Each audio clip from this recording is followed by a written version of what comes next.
이 시간 하나님께 예배 드리겠습니다. 찬송가 382장입니다. 찬송가 382장, 너 근심 걱정 말아라. 함께 382장 찬송 드립니다. 너 근심 걱정 말아라. 주 너를 지키리. 주 날개 밑에 거하라. 주 너를 지키리. 주 너를 지키리. 아무 때나 어디서나 주 너를 지키리. 늘 지켜주시리. 어려워 낙심될 때에 주 너를 지키리. 위험한 일을 당할 때 주 너를 지키리. 주 너를 지키리. 아무 때나 어디서나 주 너를 지키리. 늘 지켜주시리. 너 쓸 건 미리 아시고 주 너를 지키리. 구하는 것을 주시며 주 너를 지키리. 주 너를 지키리. 아무 때나 어디서나 주 너를 지키리. 늘 지켜주시리. 어려운 시험 당해도 주 너를 지키리. 구주의 품에 거하라. 주 너를 지키리. 주 너를 지키리. 아무 때나 어디서나 주 너를 지키리. 늘 지켜주시리. 아멘. 기도하겠습니다. 하나님 아버지 감사합니다. 우리가 그 어떠한 상황에 있다 할지라도 우리를 늘 불쌍히 여기시고 또 우리를 눈동자같이 보호하여 주시는 아버지 하나님의 은혜 감사합니다. 아버지 하나님 모든 일을 주님 앞에 내어 맡기게 하여 주옵소서. 작은 일은 내가 알아서 할 수 있고 큰 일은 하나님이 하시고 아버지 그런 생각 결코 하지 아니하고 아버지 하나님 모든 일을 우리 주님께서 다 다스려 주시지. 우리 주님께서 아름답게 열매 맺게 하시지. 아버지 하나님만을 믿는 믿음으로 날마다 간구하고 겸손한 심령으로 주님 앞에 무릎으로 나아가는 저희 모두 될 수 있도록 은총 베풀어 주옵소서. 그러할 때에 완전하신 지혜와 완전하신 사랑과 완전하신 능력으로 주님께서 일을 이루어 가심을 우리가 목격하고 아버지 하나님께 감사하고 또 놀라우신 주님의 은혜를 함께 나눌 수 있는 성숙한 자리로 날마다 나아가는 저희들 될 수 있도록 도와주옵소서. 오늘도 우리를 붙드시는 주님의 은혜가 오늘 아버지 하나님 필요한 지혜를 또 저희에게 말씀을 통해서 주십니다. 열린 마음 겸손한 심령으로 받게 하시고 말씀 깨달아 알고 아버지 하나님 살아내고 실천할 수 있도록 도와주옵소서. 주님께서 주신 말씀 아버지 하나님께 다시 영광 돌립니다. 이 시간 주님께서 저의 입술과 마음도 붙잡아 주시고 주님 홀로 영광 받아 주옵소서. 예수 그리스도의 귀하신 이름으로 기도합니다. 아멘. 함께 말씀 보도록 하겠습니다. 시편 52편 6절로 8절입니다. 시편 52편 6절로 8절 제가 읽겠습니다. 의인이 보고 두려워하며 또 그를 비웃어 말하기를 이 사람은 하나님을 자기 힘으로 삼지 아니하고 오직 자기 재물의 풍부함을 의지하며 자기의 악으로 스스로 든든하게 하던 자라 하리로다. 그러나 나는 하나님의 집에 있는 푸른 감람나무 같으며 하나님의 인자하심을 영원히 의지하리로다. 주께서 이를 행하셨으므로 내가 영원히 주께 감사하고 주의 이름이 선하심으로 주의 성도 앞에서 내가 주의 이름을 사모하리이다. 아멘. 하나님의 자녀들도요, 세상에서 살다 보면 두려움을 느낍니다. 그런데 하나님은 두려움은 우리의 생사화복을 다스리시는 주 하나님을 바라보고 그 하나님만을 두려워하는 심령으로 족하다, 이렇게 말씀해 주고 계세요. 왜냐하면 아무리 사람에게 권력이 많고요, 또 지혜가 많아서 하나님의 자녀가 저 사람은 내가 당해낼 수가 없다 하는 상황일지라도 하나님이 사람의 마음도 다스리시고요, 모든 일들을 풍성하게 들어 사용하시기 때문에 그렇습니다. 결국은 그 자녀에게, 하나님의 자녀에게 유익이 될 수 있도록 주님께서는 들어 사용하신다, 이 말인 거죠. 그렇기 때문에 우리는 그 어떠한 상황에서도 어떤 사람의 지혜나 능력을 두려워하지 말고 사람과 상황을 완전하게 다스리시는 하나님만을 두려워해야 하는 것입니다. 그리고 우리는요, 하나님께서 선하신 것을 베풀어 주기를 계속해서 사모하고 간구해야 하는 것이죠. 다시 말해서 세상에서 어떤 두려운 상황이나 우리를 넘어뜨리려 하는 사람들과 맞닥뜨릴지라도 우리는 그 상황이나 사람을 두려워하는 것이 아니라 모든 상황과 사람을 다스려 주시는 하나님을 두려워함으로, 하나님, 저에게 은혜를 베풀어 주십시오. 하나님, 저를 불쌍히 여겨 주십시오. 도와주십시오. 이 심령으로 하나님 앞에 꿇어 엎드리고 간구하는 그러한 마음으로 우리는 살아야 하는 것입니다. 하나님은 우리에게 사람의 지혜와 사람의 능력이 하나님의 자녀들을 어찌하지 못한다, 이것을 분명하게 알려주기를 원하세요. 왜냐하면 세상에서 그러한 상황에서 또 그러한 사람들 앞에서 우리가 넘어지고 무너질 때가 많이 있기 때문이죠. 우리가 그런 상황에 있을 때마다 하나님께서는 무너지지 마라. 사람이 너를 어찌할 수 없다.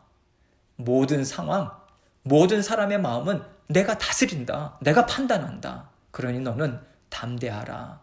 이렇게 격려의 말씀을 주시고요, 그 담대한 마음으로 세상을 잘 살아갈 수 있도록 우리를 인도해 주고 계십니다. 오늘 시편 52편 말씀은요, 에돔인 도액이 사울에게 이르러 다윗이 아히멜렉의 집에 왔다고 그에게 말하던 때에, 이런 제목이 달려있죠. 표제가 달려있어요. 이것이 이 시편의 배경이 어떠했는가, 이것을 알려주고 있는 거죠. 여기 에돔인이라고 하는 것은요, 에서의 후손을 얘기합니다. 에서의 후손인 도액이죠. 도액이 다윗을 사울 왕에게 밀고 했잖아요. 그뿐이 아니죠. 제사장 85명, 그리고 제사장들의 성읍인 노베에 있는 남녀, 또 아이들, 젖먹는 자들과 젖먹는 아기들과 가축들까지 다 죽여버립니다. 그래서 여기 앞에 나와 있는 포악한 자라고 하는 그 포악한 자의 대명사이기도 하죠. 오늘 말씀을 보면요, 정말 다윗이 두렵고 떨리는 상황인 거예요. 이 어려움이 본인에게 올 수 있음을 직감적으로 알죠. 그러나 다윗은 그것으로 인해서 두려워 떨지 않습니다. 그 일, 그 사람에 대해서 하나님께 온전히 내어 맡겨요. 하나님께서 판결하실 것이요, 하나님께서 일을 이루어 주실 것이다, 이것을 믿고요, 그는 담대하게 그의 길을 갑니다. 그러면 오늘 본문 말씀을 함께 살펴보겠습니다. 6절입니다. 의인이 보고 두려워하며 또 그를 비웃어 말하기를. 오늘 말씀에는요, 포악한 자 그리고 의인, 이 두 가지가 계속해서 대조되고 있죠. 1차적으로 포악한 자가 누구겠습니까? 에돔인 도액을 가리키죠. 의인은 다윗을 가리키고요. 그러나 저는 오늘 말씀을 함께 생각하면서 이 두 사람에게 한정하지 않고요, 하나님의 뜻을 따르고자 애쓰는 의인, 하나님의 자녀들과 그런 믿음의 자녀들을 넘어뜨리고자 하는 포악한 자, 악인, 이러한 맥락에서 넓게 말씀을 생각해 보고자 합니다. 오고 가는 모든 세대에 이 두 가지 부류가 계속해서 서로 이렇게 뭐랄까요, 이 두 가지 부류가 항상 있게 되지 않습니까? 그렇게 넓은 의미에서 말씀을 생각을 같이 해보고자 합니다. 의인이 보고 두려워하며 말하죠. 의인이 무엇을 보고 두려워하겠습니까? 악한 사람이죠. 악하다라고 하는 뜻이 무엇이냐면요, 그 사람이 갖고 있는 지혜와 능력, 힘으로 하나님의 자녀를 어렵게 한다, 악하게 한다, 이런 뜻이죠. 하나님의 자녀가 걸어가는 길을, 주님의 기뻐하시는 뜻을 이루고자 하는 것을 계속해서 가로막는 사람을 두고 하는 말이지요. 그럴 때 이 의인이 당연히 두려워하죠. 그 사람의 지혜가 너무나도 뛰어나고요, 그 사람이 가진 힘이 뛰어나니 내가 어떻게 그 사람을 막을 수 있을까? 그러면서 잠시 주춤해요. 잠시 주춤하지만 하나님께서 다스리시는데 내가 왜 그 사람을 두려워할까 하면서요, 우리는 그 두려움은 잠시고요, 함께 하시는 하나님을 의지함으로 그 어려운 상황을 뚫고 지나갑니다. 그래서 바로 이어서 의인이 그를 비웃어 말하기를 이렇게 말하고 있죠. 의인이 그 악인을 비웃어 말하는 거예요. 여러분, 비웃는다라고 하는 것은요, 어떻게 보면 좋지 않은 어감을 우리에게 줄 수도 있어요. 그런데 오늘 말씀의 맥락을 생각해 보면 하나님께서 마치 이런 뜻으로 말씀하시는 것 같아요. 악은 무시해라. 악인은 무시해라. 하나님의 뜻을 대적하고자 하는, 하나님의 나라를 망가뜨리고자 하는 자들은 무시해라. 이렇게 말씀하시는 듯해요. 하나님을 대적하는 악인은 너희가 상대할 필요가 없다. 오직 하나님께서 다스리실 것을 믿고 너희는 그저 지나가라. 너의 갈 길을 가라. 이 의미로 말씀을 주고 계시는 것 같아요. 하나님께서 내가 책임진다. 그러니 염려하지 말고 그냥 지나가라. 이 말씀을 주시는 듯한 그런 느낌이 듭니다. 7절 말씀 봅니다. 이 사람은 하나님을 자기 힘으로 삼지 아니하고 오직 자기 재물의 풍부함을 의지하며 자기의 악으로 스스로 든든하게 하던 자라 하리로다. 시대를 불문하고 하나님을 대적하는 자들, 그 악한 자들, 그 어떤 사탄의 그 수하에서 계속 조정당하는 그러한 자들은 항상 이러한 양상을 띠지 않습니까? 이 사람은 하나님을 자기 힘으로 삼지 아니하고 이렇게 말하죠. 의인은요, 하나님의 자녀는요, 나는 하나님만을 내 힘으로 의지한다. 나에게 무슨 감당할 힘이 있겠는가? 나에게 무슨 지혜가 있겠는가? 나에게 무엇이 있겠는가? 그러나 나에겐 전능하신 하나님이 계시다. 나와 함께하고 계시다. 이 고백을 하는 자녀들이 의인 아닙니까? 하나님께서 의롭다 칭해 주신 하나님의 자녀들. 그래서 이 의인에게 전능하신 하나님께서는 그가, 그 의인이 고백한 대로, 아뢰는 대로, 의지하는 대로 힘이 되어 주시고요, 언제나 방패가 되어 주시는 거죠. 그런데 지금 이 말씀에 나오는 이 사람은 어떤 사람인가? 하나님을 자기 힘으로 삼지 않습니다. 하나님을 의지하지 않는다는 거죠. 오히려 오직 자기 재물의 풍부함을 의지하며 살아가요. 나는 이만큼 갖고 있고, 나는 내가 갖고 있는 것으로 얼마든지 힘있게 살 수 있어. 나는 나 혼자의 힘으로 얼마든지 잘 살 수 있어. 아주 교만하고요, 아주 자신만만하게 살죠. 자기의 악으로 스스로 든든하게 하던 자라 하리로다 말씀합니다. 바로 이것이요, 하나님 보시기에 악이라고 하는 거예요. 하나님을 의지하지 않고요, 하나님을 두려워하지 않습니다. 의지하지 않는다라고 하는 것은 하나님의 존재를 무시하는 거죠. 하나님을 조롱하는 거죠. 외면하고요. 하나님의 말씀, 그 어떠한 것도 다 땅에 그냥 버리는 자들인 거죠. 물질만을 두려워하고요. 물질만은 의지합니다. 그래서 악한 자라고 하는 거예요. 그리고 이런 사람들은요, 하나님의 마음으로 살고자 애쓰는 자녀들을 참 우습게 생각합니다. 왜 그렇습니까? 하나님의 자녀들이 너무 연약해 보이는 거예요. 항상 겸손한 심령을 갖고 있고요. 항상 낮은 자리에 있고자 하고요. 하나님을 의지함으로 세상의 것으로 살지 않는 것처럼 보이거든요. 부족해 보여요, 세상적으로. 갖고 있는 것이 아무것도 없는 것 같아요. 이것이 바로 세상 사람들이 하나님의 자녀들을 가볍게 볼 수 있는 그 이유인 거죠. 그러나 하나님께서는요, 이것을 우리에게 알려주고 계세요. 하나님은 우리의 보호자가 되시고 우리의 심판자가 되어주신다. 하나님은 우리를 언제나 악한 자들로부터 보호해주고 계십니다. 그리고 악한 자들을 하나님 반드시 심판해 주세요.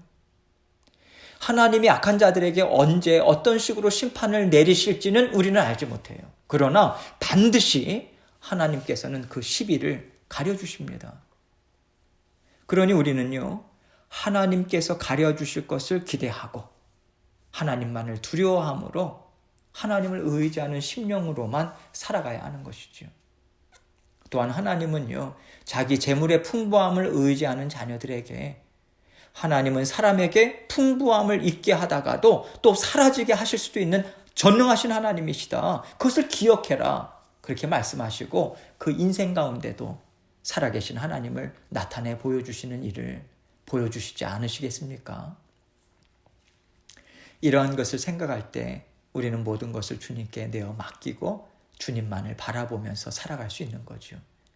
이제 다윗은 8절에서 이렇게 고백하고 있어요.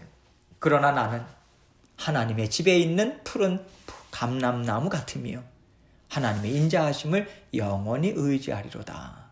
다윗은요, 나는 하나님의 집에 있는 푸른 감람나무 같다고 말하고 있어요. 감람나무는 올리브 나무죠. 이것을 가리킵니다. 올리브 나무. 황무지와 같은 환경에서도요, 잘 자라납니다. 또 그 나무가 하나님의 집에 있다 하니 얼마나 풍성하게 잘 자라겠습니까? 그 당시에 다윗은요, 사울 왕에게 쫓기고 있었어요. 육신적으로 무척 곤고한 상황이었습니다. 목숨에 이렇게 촌각을 다투는 그런 미급한 상황이 얼마나 많이 있었는지 몰라요. 또 하나님의 집인 성소에 제사를 드릴 수 없었죠. 예배를 드릴 수 없었어요. 도망 다니고 있는 처지에서 어떻게 그 성소에 가겠습니까? 영적으로도 힘든 상황이었죠. 그러나 다윗은요, 나는 푸른 감람나무 같다고 말을 하고 있는 거예요. 무슨 얘기겠어요? 어떤 어려움에 처해 있을지라도 나는 하나님의 함께 하심을 믿는다. 하나님의 은혜를 베풀어 주심을 믿는다. 그래서 나는 반드시 이겨내고 승리할 것이다. 이것을 선포하고 있는 거예요. 이것을 내다보고 선포하는 것입니다. 그러면서 하나님의 인자하심을 영원히 의지하리로다. 이렇게 말하고 있어요.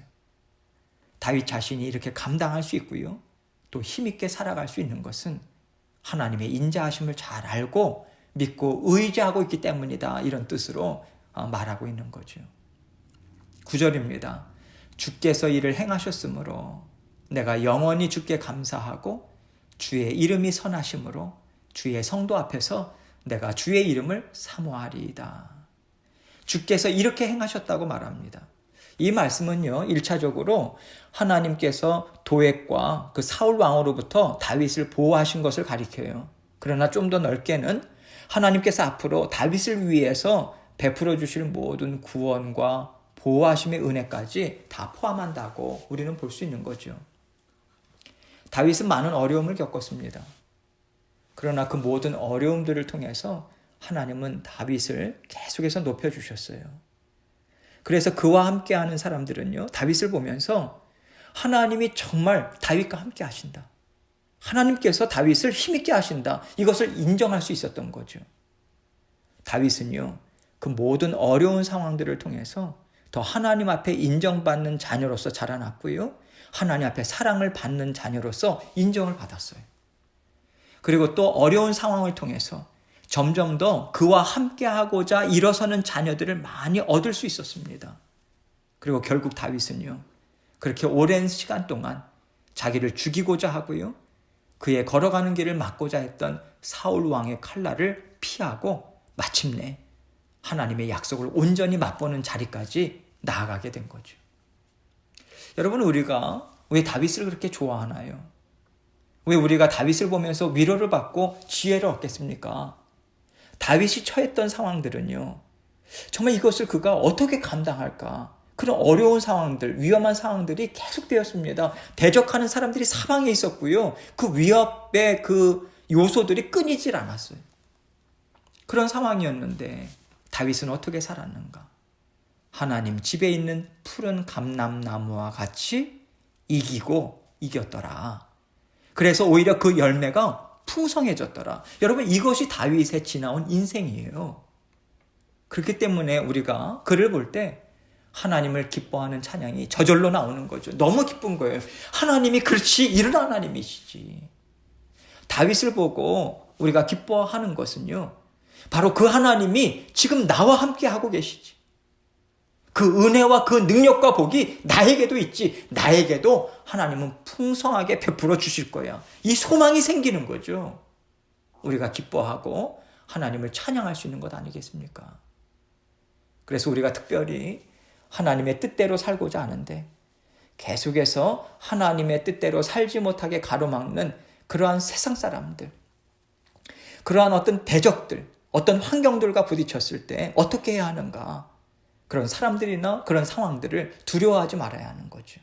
오직 나를 사랑하시고 나를 돌보시고 지금까지 나와 함께 하신 하나님이 앞으로도 나와 영원토록 함께 하실 것을 믿고 의지하면서 우리는 하루하루 힘있게 전진해 나가는 거예요. 주님 손 꼭 붙잡고요. 여러분, 누가 우리를 막을 수 있겠습니까? 하나님이 함께 하시잖아요. 누가 우리를 막을 수 있겠어요? 하나님이 인도해 주시잖아요. 우리 손 붙잡아 주시고 우리를 이끌어 가 주시잖아요. 그래서 우리는 담대하게 하나님 앞에 모든 시간을, 모든 상황을 온전히 내어 맡기고요. 하나님께서 저를 위해서 일해 주십니다. 그래서 저는 하나님만 쫓아가겠습니다. 이 굳건한 믿음으로 날마다 살아갈 수 있는 것입니다. 이렇게 날마다 세상에서 하나님의 이름을 높이고요. 하나님께서 주시는 지혜를 계속해서 마음에 품고 또 그것을 삶 가운데 선포하고 고백하고 그것을 늘 인식하고 기억하면서 우리 주님과 함께 날마다 승리하시는 저와 여러분의 삶이 되시길 주님의 이름으로 축원합니다. 계속해서 기도하겠습니다. 하나님께서 오늘도 함께 하십니다. 오늘도 동행해 주세요. 우리 사랑하는 성도님들 계속해서 하나님께 모든 것을 내어 맡기고 하나하나 주님 앞에 올려드리고 하나님께서 다 다스려 주실 것을 저는 믿습니다. 감사합니다. 주님께서 우리 가정도 생업도 직장도 우리 자녀들도 모든 일들을 아버지 하나님께서 책임져 주옵소서 믿습니다. 그렇게 하나하나 주님께 다 올려드리며 기도로 주님 앞에 나아가도록 하겠습니다. 기도하시겠습니다.